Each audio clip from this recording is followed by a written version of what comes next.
ஆளுநர் இப்பொழுதாவது உண்மையை ஒத்துக்கொண்டுவதற்கு மகிழ்ச்சி.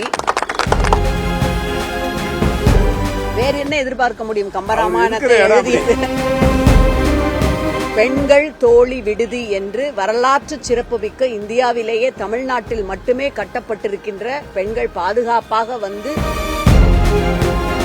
ஒன்றிய அரசு வெளியிட்டிருக்கின்ற பொருளாதார ஆய்வறிக்கை 13 திட்டங்களை மிகச்சிறந்த திட்டங்கள் என்று தமிழ்நாட்டின் திட்டங்களை பாராட்டியிருக்கின்றது.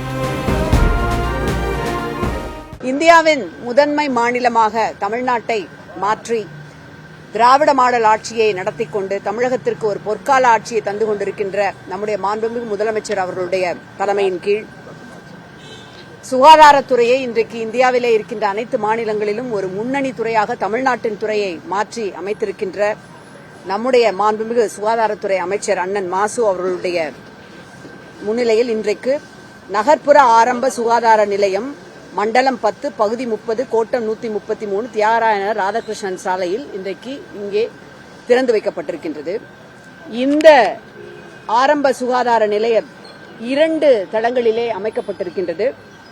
தரைத்தளம் 1.2 கோடி, முதல் தளம் 1.2 கோடி.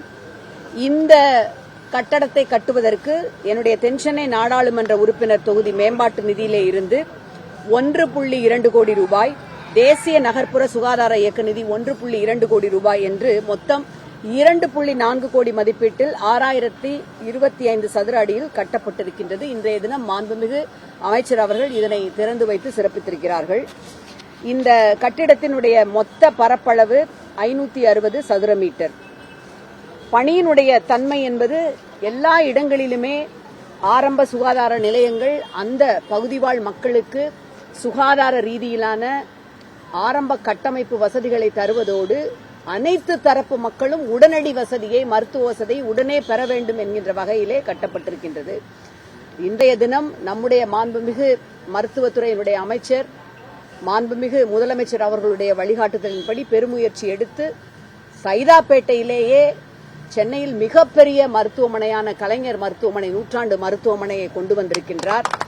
சைதாப்பேட்டையை சென்னையில் மட்டுமல்ல தமிழ்நாட்டிலேயே மிகப்பெரிய சுகாதார மையமாக உருவாக்கிய பெருமையும் மாண்புமிகு அமைச்சர் அவர்களே சாரும்.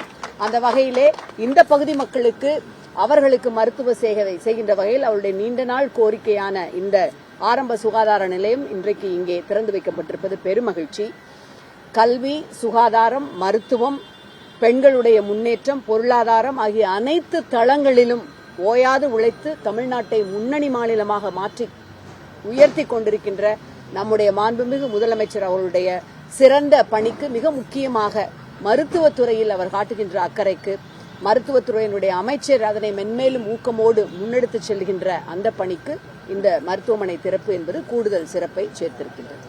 தமிழ்நாட்டில் பெண்களுக்கு பாதுகாப்பு நிலையில பாஜக அதிமுகவினர் தொடர்ந்து கூடி வரக்கூடிய நிலையில ஆளுநர் என்ன சொல்லியிருக்காருன்னா, வடகிழக்கு மாநிலத்தை சேர்ந்த பெண்கள் வந்து இந்த பாதுகாப்பாக கல்வி பயில்வதாக அவங்க பெற்றோர்கள் வந்து நம்புறாங்க அப்படின்னு சொல்லியிருக்காங்க.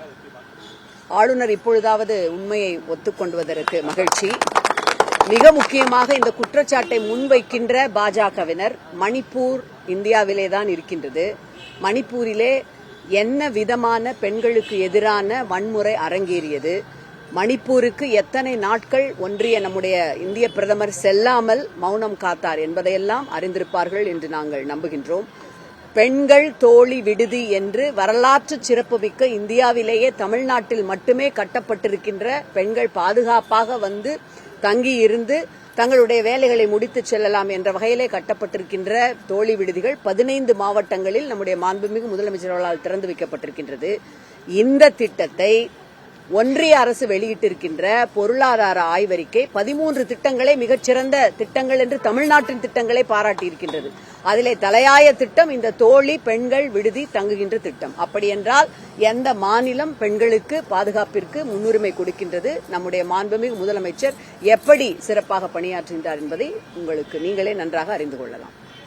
தாய்மொழி தினத்துக்கு எடப்பாடி பழனிசாமி அவருடைய வாழ்த்து செய்தியில திருவள்ளுவரை காவி நிறம் பூசின புகைப்படத்தோட பகிர்ந்திருக்கிறாரு. திமுக துணை அமைச்சர் கனிமொழி அவங்க கூட கண்டனம் தெரிவிச்சிருக்காங்க.